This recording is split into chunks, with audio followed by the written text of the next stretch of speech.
Welcome everyone to one more episode of Talking Points with Capstone. I'm Dr. Sujaya Banerjee, and I lead the Capstone organization.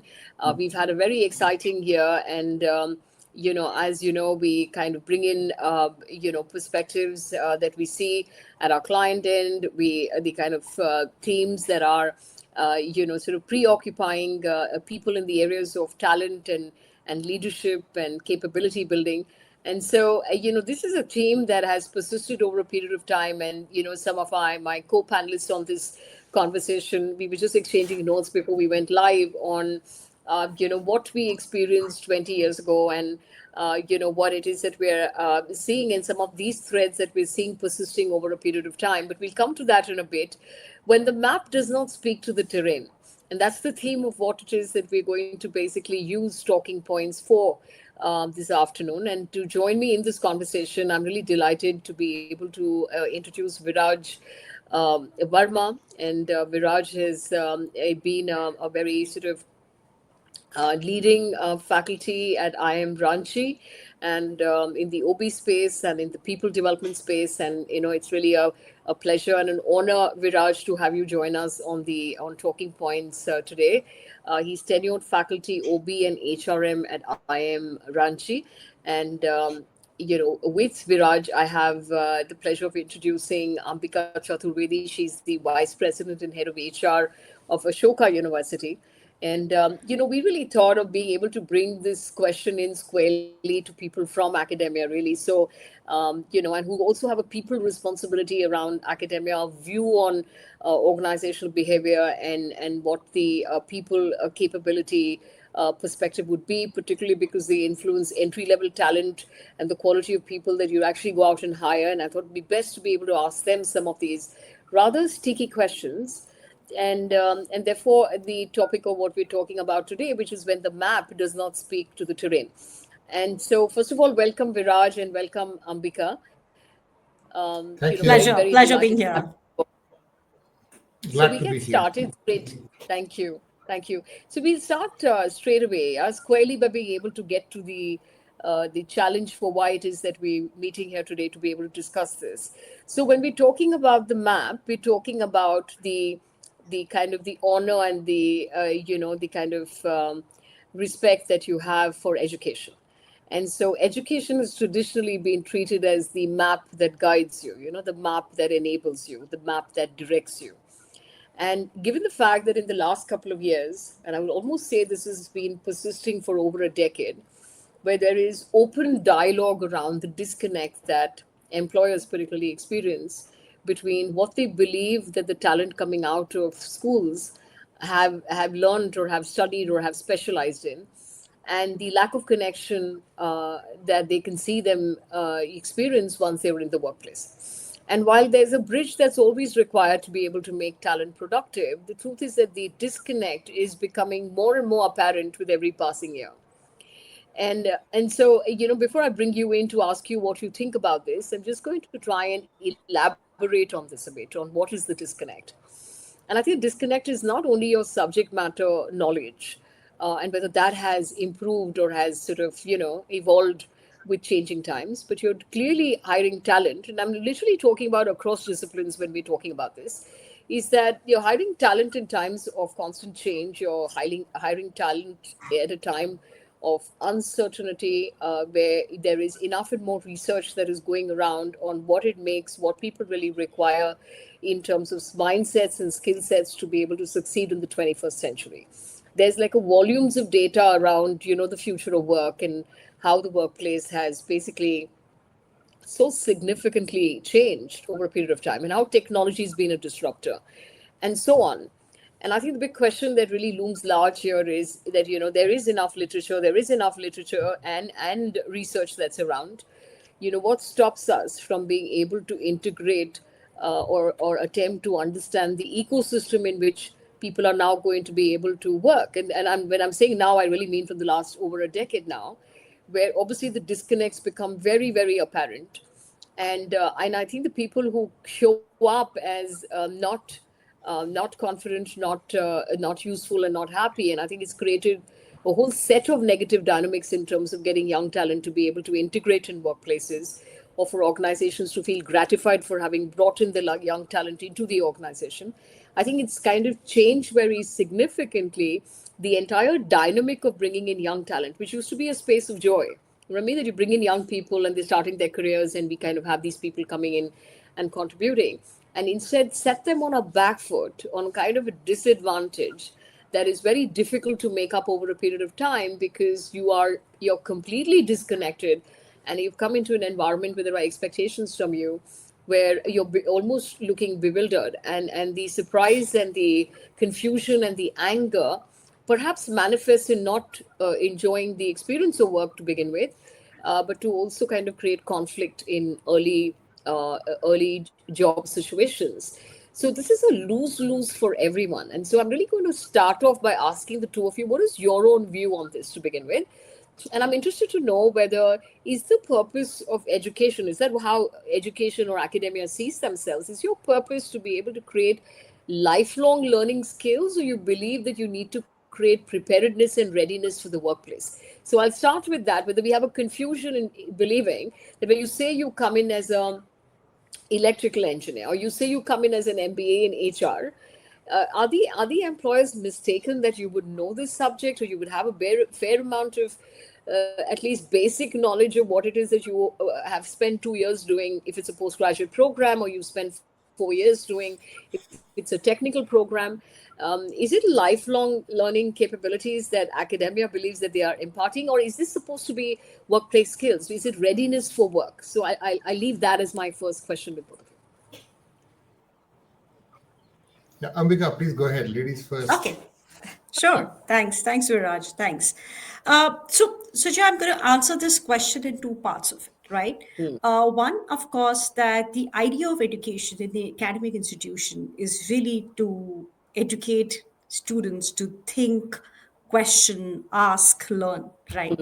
And I don't think that the idea is to create work ready workforce, right? The idea is really to sort of nurture that critical thinking, to have that intellectual curiosity, and therefore be research orientation, to therefore just get prepared for what the different things life will or the workplace will throw at you, right? Having said that, I don't think so any academician, yeah, at the university would think of this as their job to ensure that when the student walk out of their class, they really get X amount of money, or sort of, you know, go to the workplace and start this plug and play sort of a process. Having said that, there is a lot has changed, yeah, and I'm of course have a context of the place I come from. A lot has changed in past couple years in terms of what the different offices are now doing. So there's a whole mechanism to get the students ready. There's a placement offices which are um, far more structured. There are interview preparedness programs which happens. There's an executive skill training which sort of sets in very early. Uh, but to me, it's the purpose of education is really the lifelong situation, and not really to say that you're trained as an electrical engineer, you do have a skill set as an electrical engineer, but the application of that when you go to the job is something which I think is a core responsibility of an employer alongside the institution, as opposed to that sort of readiness as we've experienced. And I also feel, Sujya, that's not something which is a very current phenomenon. I don't think so. Electrical engineers 20 years ago also were in a workplace where they could just come fresh from the oven and start contributing and being sort of being on the line to do things we've done. We were speaking about this before the call Yeah. started. There were academies, then there were learning academies, are very old ways of training the new workforce.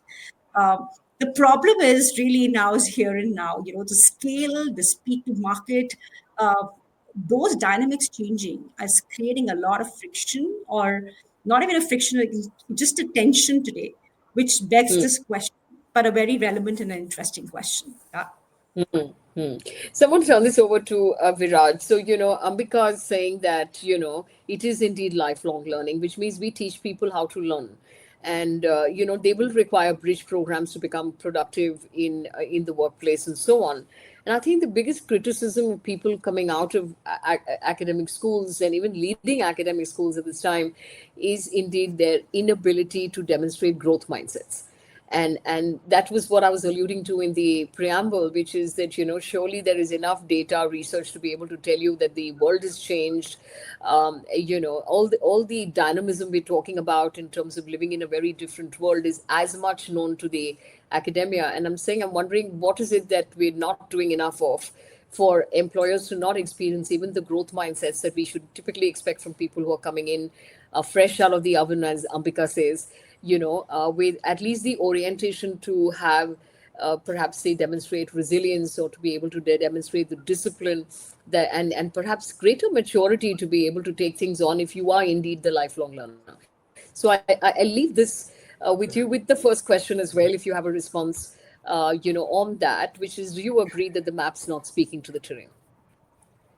Yes. So Ambika was referring to electrical engineers. I was a mechanical engineer 30 years back, who Wow. graduated from a pretty reputed program and went to work for a power generation entity. And I experienced the gap myself, where, it is a pretty reputed advanced program. We had access to a lot of resources, and we knew what a boiler was, how it worked. And I walked in with a lot of confidence into the 200 megawatt generating plant. And I remember distinctly asking someone, "Where is the damn boiler? I can't seem to find it." And the person said, "You are standing under it." Okay. Okay. Yeah. So the boiler that we were exposed to in the campus or on the campus was a two-storied or maybe one-storied thing. And the real boiler is, of course, a seven-storied, eight-storied, or maybe more, right? So Yeah. that gap was always there. I think that gap is never ever going to go away. Uh, what has happened, I think, is in recent times with all these drastic changes, whether due to too much of information or access, uh, all of us, the corporates, the academia, and the individuals concerned, I think, are getting a little restless. And we are not willing to give people the time that is necessary for them to bridge this gap that we are talking about. So I spent 2 years going through a training program which made me ready to be a power plant operation engineer. The organization managed the whole experience. We were paid stipend, and for 2 years, so we had gone through rigorous, control room and maintenance training, job rotation, and whatnot. So, irrespective of how much information may be provided in a classroom, it is never necessarily going to be exactly what one would experience at work. So the gap is going to be there. It is willingness of all the three entities. So there's the mindset that you're talking about. I think all the three entities, the school, the student, the candidate, and the organization would have to be willing to make it happen in their own ways. So everybody has to make those adjustments. The candidates will have to make adjustments at their individual level. Organizations will have to make adjustments in their policy or process levels, and academic institutions will have to change, changes in philosophy levels, I guess, to make it happen. But it really has to do with the current times where things are changing so fast. I mean, everybody is trying very hard to catch up. So, the half life of skills have really gone down.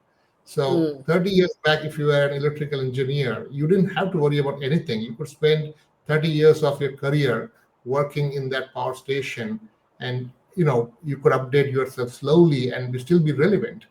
I don't think that's happening with a lot of Yeah. knowledge intensive organizations where things are changing too fast. And So I think that is, a major challenge that we are experiencing, but more later as we Yes, continue of this course. conversation. Of course, of course. I couldn't agree more with so many points that you raised. I'm going to turn this over to both of you to say, so what's the pivot for academia? What can academia do differently at this point in time? Even if it's wishful thinking, it may not be alluding to what your current institutions are doing. But even as people who work for these institutions, and the fact that you have both industry and academia perspectives, both of you, what are you seeing as, if you had a wish list, right, which you could basically call out during this conversation? Yeah, what would that pivot really be? How can they move out from being an ivory tower to being able to, and I'm calling it an ivory tower because it appears from the outside like you're almost immune to what is happening around. I mean, surely what we all know, you know too. And so, how come this is not part of something that we're thinking about to say, how do I get you to survive in an environment that is so fast changing, instead of putting people into these quandaries where they join organizations looking helpless? So, I'm wondering whether there is an opportunity to pivot from being in this ivory tower, which is, I know what's happening around, but I'm not doing much about it. And if you could actually do something about this, what would that be? How can academic institutions become innovation hubs? By reinventing themselves basically in very Yeah. significant way, and getting people to start thinking differently and behaving differently and so on. So what ideas do you have there? I'm sure there are many that you have, which you Yeah. perhaps don't have a platform to implement. Yeah. So, Sucha, when it comes to professional degree courses, right? Your architects, your lawyers, your MBAs, right? This is where you immediately have to get back to the workforce after you finish your 4 years, 5 years, 2 years, 1 years. And there are very valid things or very solid things one can do. Like, first, I will start with the curriculum. The industry partnership or designing the curriculum, it should be speaking to the industry need, and therefore the industry participation in that and actively seeking that out, I guess is important. I do know, sure, by virtue of being in an institution myself, that these curriculums don't undergo very often changes, especially the ones which are talking about, professional courses. It should, because the market is changing at 2x, right? Not being able to change even at 1x speed isn't going to help. um, Building meaningful internship programs. The new NEP has mandated it, but the internship programs where you're really working on your judgment and your application as opposed to be a doer, and the quality of that bring coming back to your credit system or just how ready you are. So the Hmm. real evaluation and the meaningful internships. Uh, Hmm. there is a whole concept which I do feel has been worked very well in West and could do better. Our country's just started, is these faculty-led industry-sponsored projects where they are solving the real-time issues faced by the workforce or by an Yeah. organization, right? Yeah. Uh, and getting your student interns to be a part of it. That really brings in the real time learning Hmm. to the workforce and to the student body. And I do think these are relevant things to have. The last point here is around the faculty training and exposure themselves, right? Of course, they're trained in their subjects. Of course, they're PhDs, and therefore they're very research oriented. They've researched about one part of a problem. But I think the ability to go back to the industry and sort of experience what they have to experience, learn what they have to learn, and bring this back to their classes. I think these are few very doable, actionable stuff, and my wish list if I Yeah. had to get the Yeah. workforce up there. Yeah. Yeah. I dare say, and I'll take the liberty of saying this because it is a conversation and we're trying to basically, explore where this can actually go, and also perhaps open up a dialogue. And I hope more people take this conversation forward because it's so important, particularly for people who are students at this time and those who want young talent to be able to come into the organization, perhaps a little better prepared or at least a little more mature and resilient. I'm just wondering whether and I'm saying that what you just mentioned, Ambika, all of these sound great, but they seem very incremental. They're not discontinuous. And I'm wondering whether this space requires. That's what we talked about, innovation hub. From being ivory tower to innovation hub. How do we kind of reinvent ourselves? And I'm going to dare to say a couple of things, and maybe you can tell me how feasible this could really be. Which is that, do we actually need to revamp who can teach in these schools? And I'm saying this because if you look at our generational divide, right? You've got about 70-75% people who are millennials and Gen Z, and you'll soon have the alphas come into the workplace. You're looking at a very large number of people who are going to be retiring out of the workforce, right? And so, what are we doing with these people? I mean, is there any way in which they can get engaged back as perhaps supporting teaching and faculty? There's so many people who, particularly the current environments of affordability, are retiring out with large bonuses and large end of service settlements and so on. And a lot of them talk about wanting to give back to industry. A lot of them talk about wanting to come in and teach. I'm just wondering why we don't have a very solid pipeline of people who've already been there and done that to be able to come in and teach. You always have some guest lectures and something which is very peripheral and artificial in the way in which we're integrating people who do have the experience and can actually bring that into academia. And it leaves me asking another question around that, which is whether people may have experience but they don't have expertise. And so even the Yeah. ones who do have the experience may not be the people who can actually teach. There So, is a professor of practice, which is a very, very established track now, recognized by mm, UGC exactly for same sort of people, Sujaya, been in mm, industry and sort of coming back. I'm here, going to mm, hear more from Viraj. But yeah. again, happening, yeah, definitely happening in the institution I come from. Huge, number of professor of practice exactly for the same reasons, or Mm, bringing back mm, the industry experiences and getting into the classroom. mm, Viraj?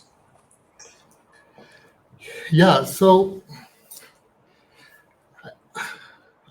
I hope there is a disclaimer tracker somewhere that says all views are personal and not representing my employer. Your institution. Yeah, yeah. And I'm going to repeat that for all the viewers, right? Like they're very kind to accommodate this theme. I mean, because it's in no way a commentary on the organizations they work for. So do treat this as a nice discussion on a theme that is very important and urgent at this time. But they're both come from academia and from industry, so you kind of get both perspectives to be able to get them to discuss this conversation, discuss this topic, and kind of build on a useful and meaningful conversation.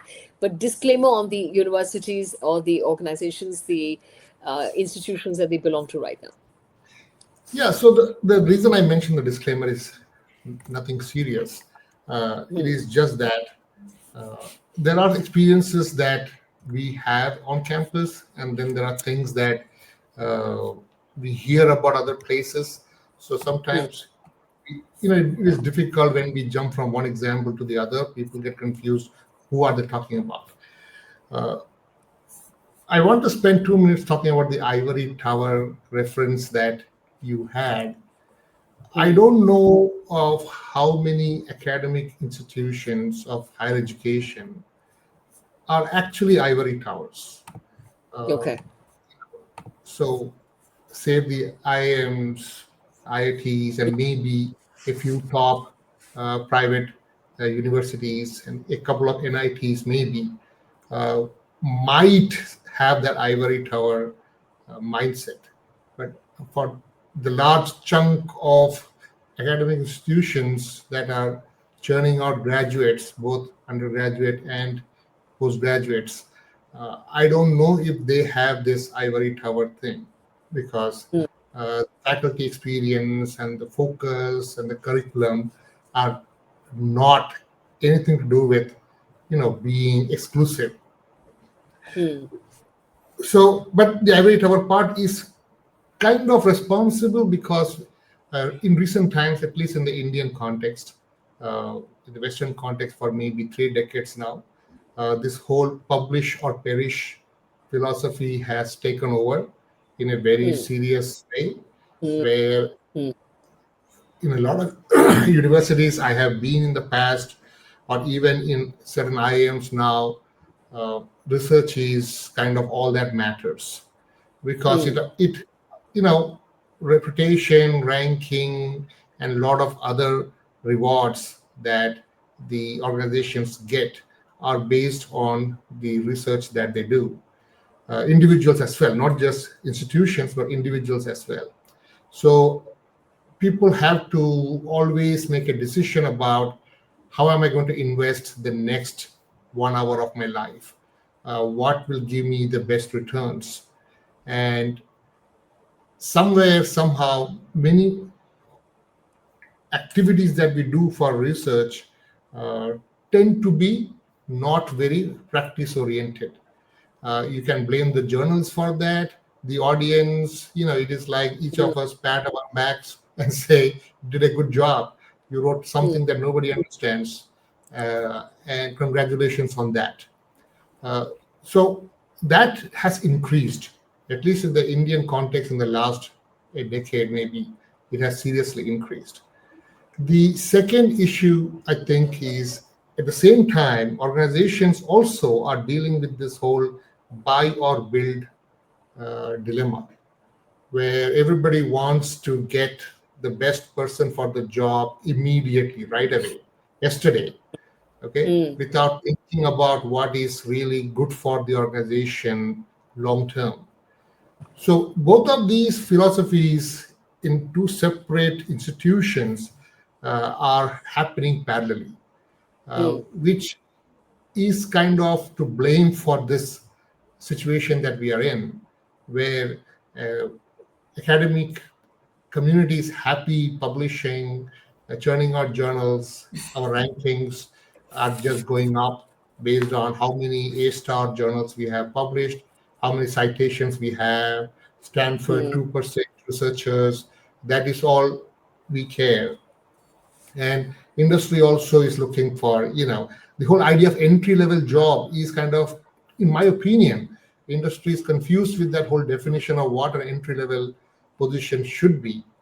mm, So the willingness for them to accept someone who is not a finished good, who is a work in progress, and mm, we are going to make this person, finish this person to who we want. mm, I hate to be academic in all conversations, but it's a occupational hazard. Gary Becker, long time back, won a mm. Nobel Prize for this whole idea of general human capital and firm-specific human capital. Uh, Okay.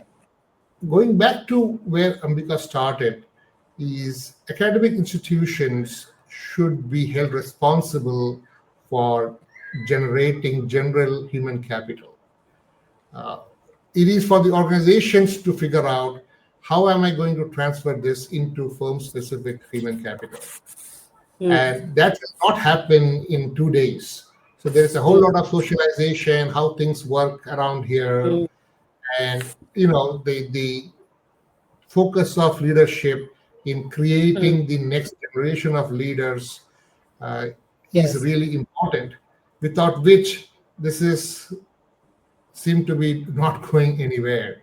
So for a Yeah. lot of organizations who are not investing or willing to invest in entry level positions, they need to think about who their next senior level managers are going to be. Mm, You know, if you are going to be comfortable borrowing people from outside and getting mm, things done, mm, then all organizations are going to be the same. You don't have a separate identity mm, as an organization. So sooner or later, you get into that situation where everybody is doing the same thing. mm, Uh, and that is not good for anybody, not for the organization, not for society, not for consumers. Uh, we like certain yeah. organizations more than others because they are who they are and how they do Mm, things differently. So they have to think about it.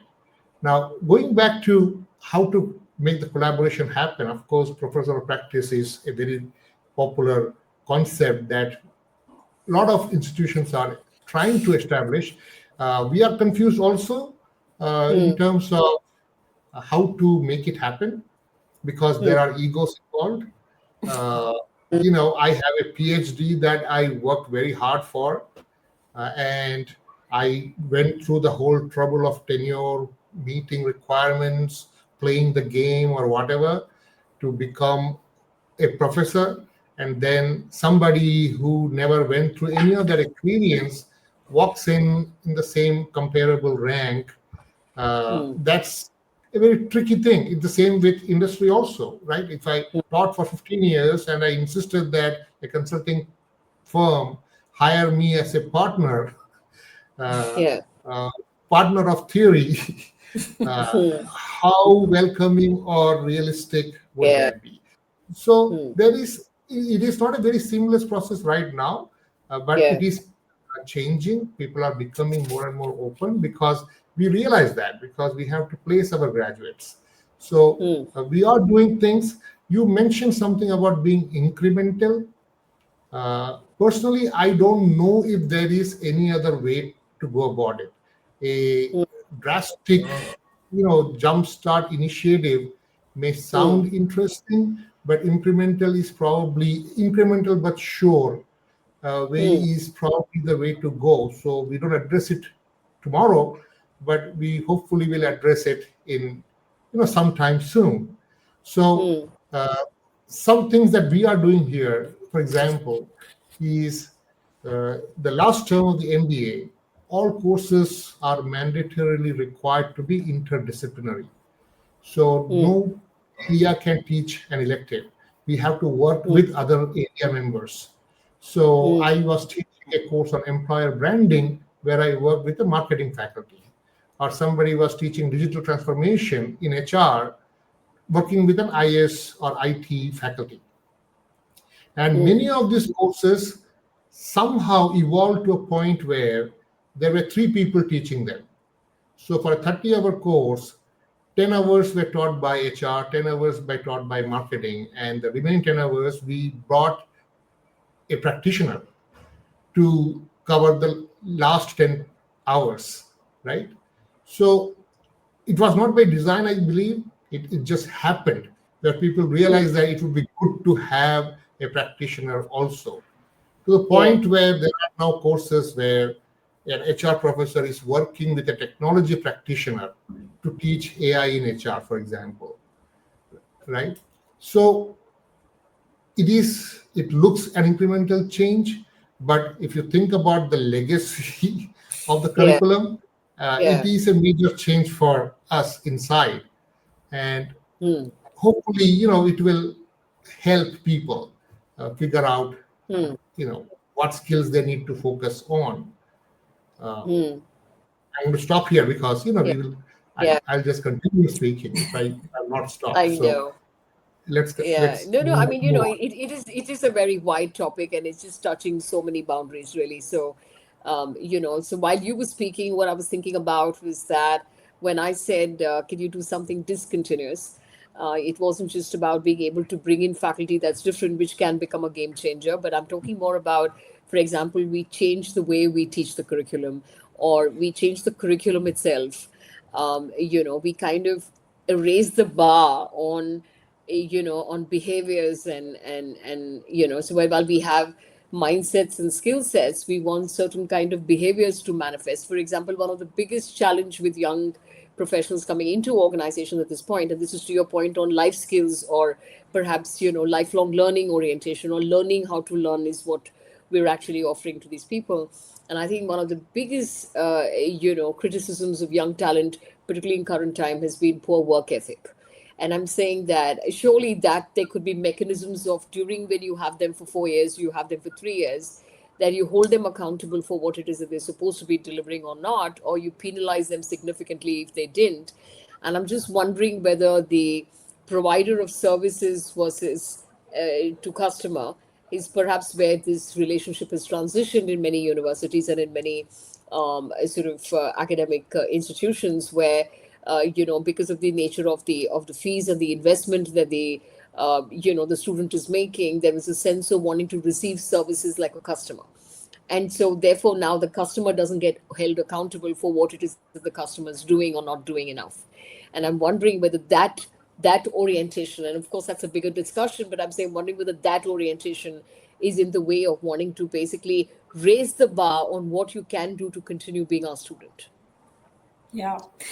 So, Job, let me just tell you the most of us are under the some state government university Yeah, act or of UGC or course. central, and there are very strict guidelines of what a student cannot do.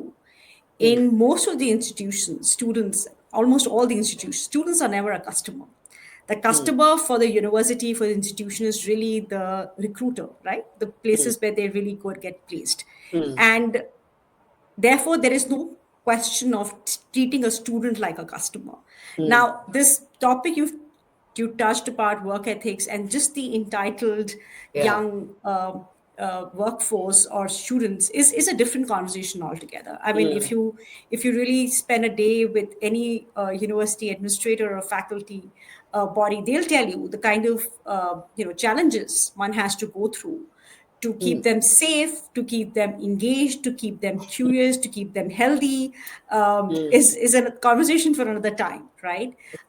And therefore, the impact of it is sort of shown everywhere. Is shown at their personal life, is shown at the places they study, is shown at the places they go work, and it's really the whole chain which is today getting impacted by just the change in these young people's mind, right? Yeah. So that's another conversation. Of course it is. Yeah, Yeah, yeah. and I did mean that because what happens is when you have disproportionate investment in your education, right?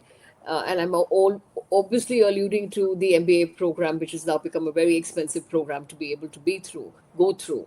There is a sense of that the university or the institution needs to serve me for the investment that I'm making, and I think that's the point I was making on customer, and that's a conversation which is another one, and it's a very large and complex sort of dynamic, and I get that, but I'm just wondering whether that also compromises what it is that we're actually can attempt to do, can demand from young people, can hold people accountable for, can put people out of placements because that's going to bring my brand down. You know what I'm saying? All kinds of things. So I'm just saying there are many repercussions. There's got to be a consequence for no action. And I'm wondering why there aren't more consequences for no action, so that we kind of streamline this and bring in the discipline that we really need. Because what else is being employed other than being disciplined around what you really need to do? What else is being employed other than being resilient around the fact that there are going to be changes, there are going to be things that are going to constantly challenge you, and do you have like the agility and the maturity to be able to respond to an ever changing environment?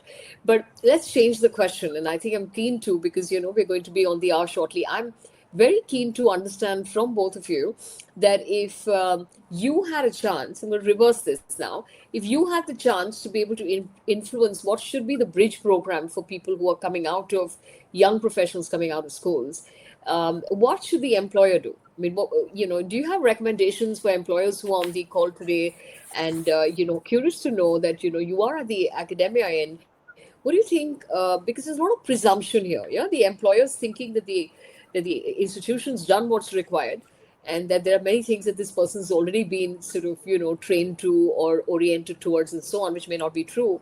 And there could be stuff that you're expecting the employer to do at the other end, which the employer doesn't believe or does not know or is surprised that that's being expected from them.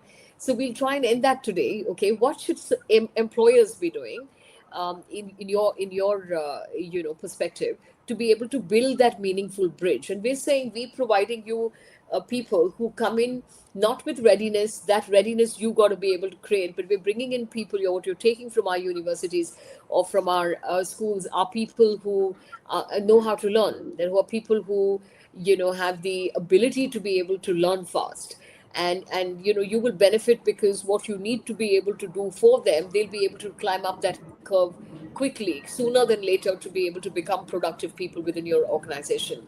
So while I agree with the comment that Viraj made earlier, which is that he doesn't believe that things have reinvented themselves as well as they should have in the current environment, I'm keen to know what you expect employers to do. What can this bridge program look like? Well, spend money for starters. Hmm. There are so many ways. Most of the academic institutions are starved of funds in doing a lot of things that they would ideally want to do.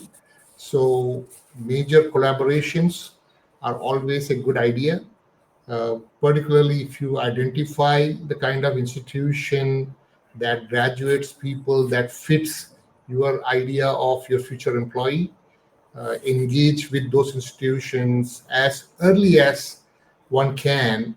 And by that, I mean go talk about problems. And I'll mention something that we did, uh, thanks to our director, who I believe was the creator of this idea, where he insisted that the course outlines should not simply be about what is taught. A typical traditional course outline simply had the list of topics that were taught. And 2 years back, we revamped our course outlines to start with what is the business problem and what are the discussion questions that we need to talk about as far as this problem is concerned. And therefore, this topic is being discussed, right? So we started with the business problem. So all of us, for all our courses, even when we are teaching something as simple as motivation, we started with what the business problem is. So why is employment engagement numbers low? Right? That's a business problem. Then what does it mean for motivation? Then go back to talk about the topic.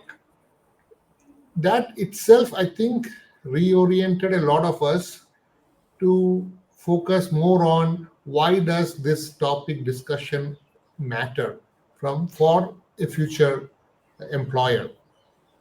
So when we curate that list of questions, an employer can be a part of that discussion, a future employer or a business organization, to suggest these are the problems we face, and these are the kind of problems that we would like our entry level people to solve, or middle level, depending on what program they are hiring from, to solve.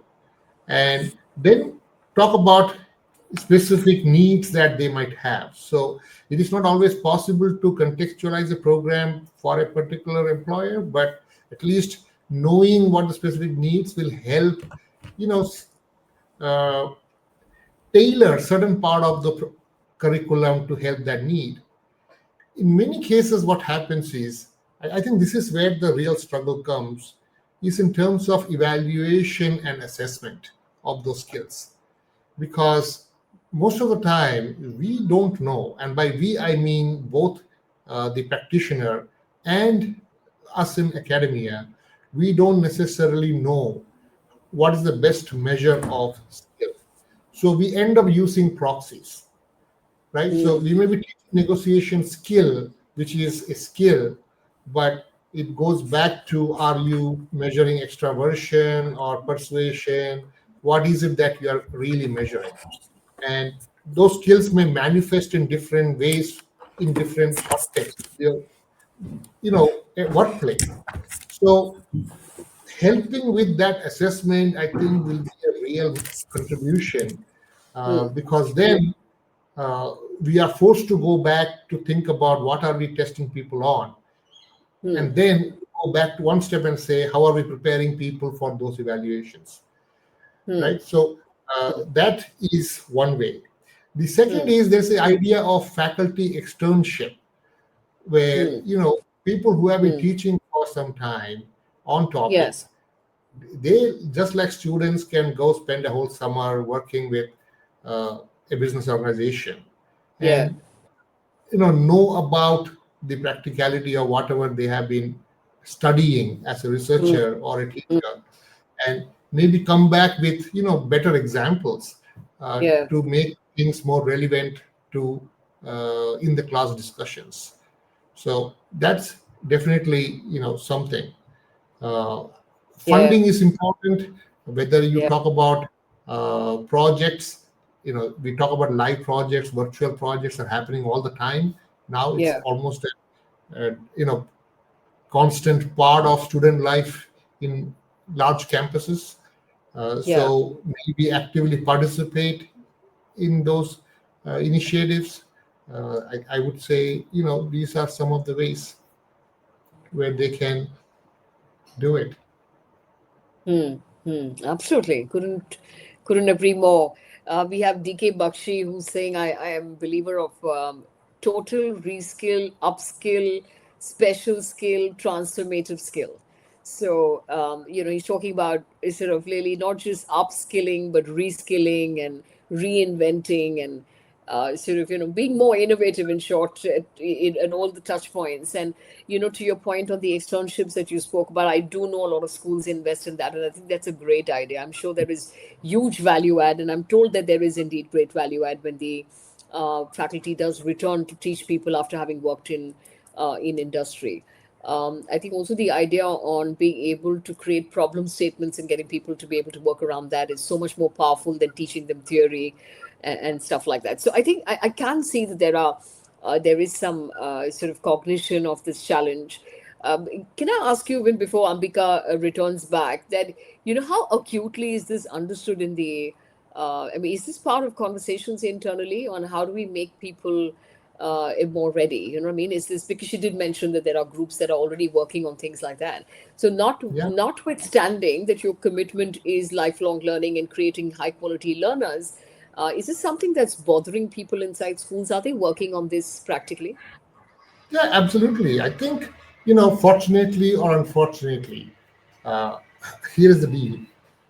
Higher education institutions traditionally were expected to create well rounded citizens. Hmm. Employability was not the concern, right? Hmm. If employability was the only thing, then all liberal arts and other humanities schools will face, Yeah. problems. But it's not that. We need humanities and liberal arts education because they help us, think about problems in so many different ways. So there is a lot Oh of yeah. value Oh yeah. in In, that. in fact, I did. I mean, at the cost of interrupting you, I have to say this. I really don't believe we use our talent from humanities well enough as a society. I think there's a Ye- wealth there which we don't use very well. yes, something as simple as philosophy, for example. People need to learn a few things. Whether they will use it in their first day of job or not should not Yeah, always be the question that students yeah, should be worried about when they are going through a 4-year program that yeah. they're going to depend on most of their career on. So I lost my train of thought. Oh So no, we were talking about does it bother the schools? I mean, yes. is this a topic of importance internally? Yes. So, fortunately or unfortunately, business rankings or popularity of engineering schools and business schools, one of the element is always the median salary of graduating students, Yeah, right? So, it is fair to say that that number is a practical predictor of how employable your graduates are. hmm. So if the number goes up, the next year's enrollment quality is automatically better. There's a Yeah, very clear correlation between the two. So all of us want to be the best, right? So all of us are aspiring and working towards getting better. hmm. So among other things like publishing high quality research and consulting and outreach and everything else, Yeah, we are constantly worried about how do we ensure that whatever we are doing helps that number go up. So more students yes, get placed with a higher pay uh, is something that all of us are always worried about. So right. uh, So, so quick it's a question, constant. Viraj, that internally for yourselves, with your boards and the rest of that internally, what is your yardstick of success? The number of people who graduated or the number of people who got a job? So, is employability an element? You just mentioned the salary benchmark is an element, but I'm asking another bigger question that when you get evaluated internally, is it got to do with how many people passed, or is it got to do with how many people got placed? Both are important. Both. So yes, so just like we work hard on recruitment, attracting high quality students, their progression during the program is not an easy thing.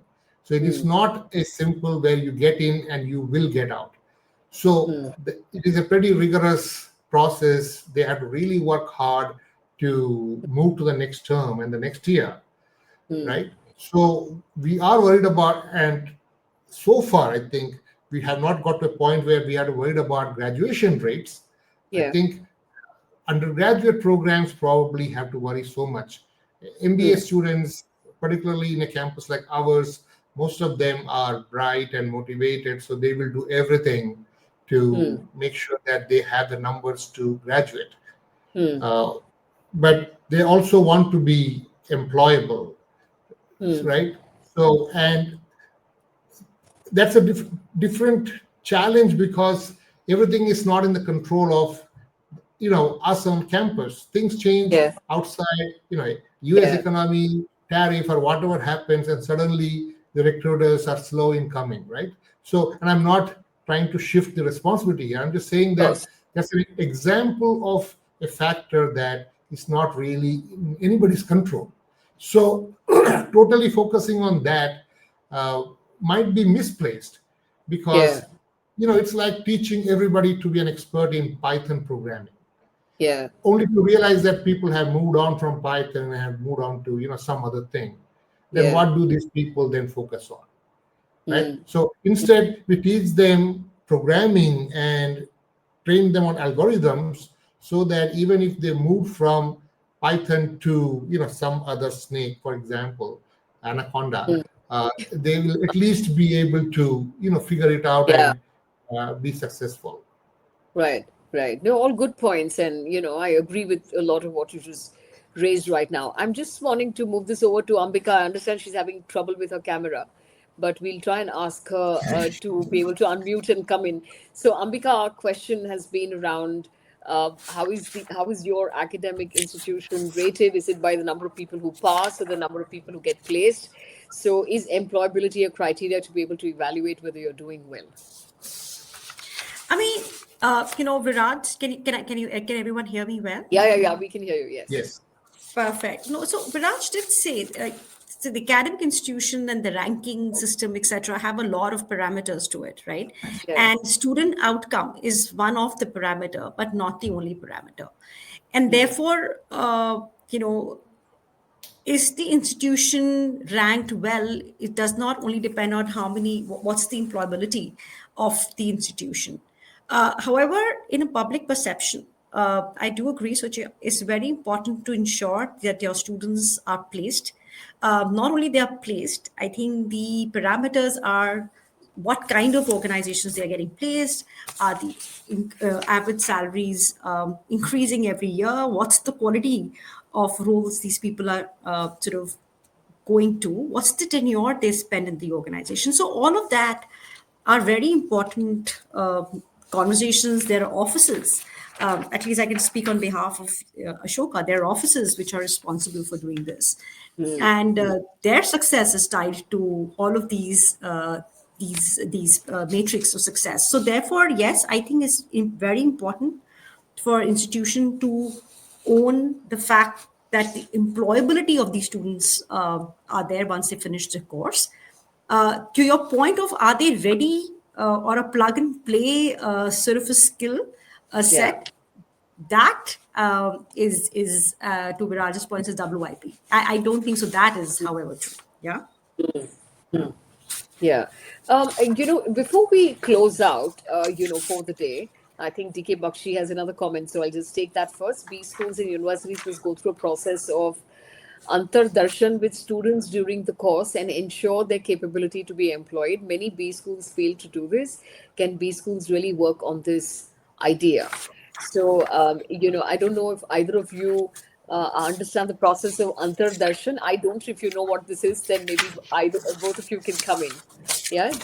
Do they mean antardarshan with students, which is you basically exchange ideas, you go across and meet students from other schools? I don't know what the antardarshan is, but maybe Introspection, I Virat. think. It's introspection, Sujas. Introspection, Introspection. right? So Oh. we just don't look out on what's going on, but also Oh. look within Okay. and see if we Oh are yes. doing everything right. Yeah. And of course, like I mentioned, I think it is impossible for any higher education institution today to not be doing that Yeah. pretty regularly. So it is Yeah. not even a one-time thing. It has to Yeah. be a regular thing in terms of, are we in the same path? Because Yeah. we are doing a lot of everybody is doing a lot of experimentation based on what they are able to experiment with. Yeah. Uh, and some things work, some things may not, and they Mm. will have to do some course correction. So unless they are regularly, frequently introspecting and watching, uh, one of the things is interesting is this whole accreditation processes. So we have so Yeah. many international accreditation agencies, WCSB, AMBA, EQUIS, etc. Yeah. Yeah. I think some of these agencies' processes of accrediting the business school programs Yeah. have compelled us to do this. So, Yeah. if you are chasing one of those accreditation, or Yeah. already done, and you are trying to go back to redo it, recertify, Yeah. that whole process requires you to go back and think about each of these. So, student learning Yeah. outcomes, uh, outreach, uh, impact. There are metrics. So Yeah. we constantly have to go take a look at them. Of course. So, it's an interesting piece that DK Bakshi brought in on introspection and your ability to be able to go back, visit, think, reflect. I mean, that's what he's basically alluding to. So I'm interested to know, what is the extent to which your schools interact with alumni, to make sure that you have lessons learned from people who've already graduated and gone to industry, and perhaps have inputs back for the school in terms of what the school could have done differently. Do we have that level of antardarshan? Um, Ambika I was can, go ahead. yes, Yeah. I can go ahead. So every institution, the credible institution today in the country, do have the alum office, which is very effective, very powerful. Mm. And the feedbacks, Suja, are constantly taking around the same things, right? The Yeah. student experience, the learning Yeah. experience, what could get better, what and how they can contribute to their schools back. Yeah. Uh, However, No, I no, would say, I didn't mean how they could, sorry to interrupt you. I really mean that when you have people who, one is to be able to work with students to improve what you're doing, and the other one is to be able to get people who left your school and joined industry and may have loads of inputs back to you on what you could have done differently. So I'm trying to figure lessons learned from people who've left your school and joined industry and can help yeah. you improve the way you basically teach students, and are there that kind of inputs that we can get from alumni? That's what I meant. Yeah. So, yeah, I just was saying, I'll be honest, their inputs are taken on a lot of parameters. I'm not sure, at least for the university I represent, that they could give inputs on curriculum as such, and the curriculum gets updated. These processes are long drawn, Yeah. bureaucratic processes, involves academic councils and outside experts, etc. And therefore not so agile in terms of taking the feedback and making those changes. Yeah. At least I can talk from the university Yeah. perspective. Viraj will have Yeah. a point of view from B school Yeah. perspective. Yeah. Viraj, you want to add anything on that? Whether Yeah, real interaction quick. with alumni can help improve Yeah, quality of. yeah, real quick.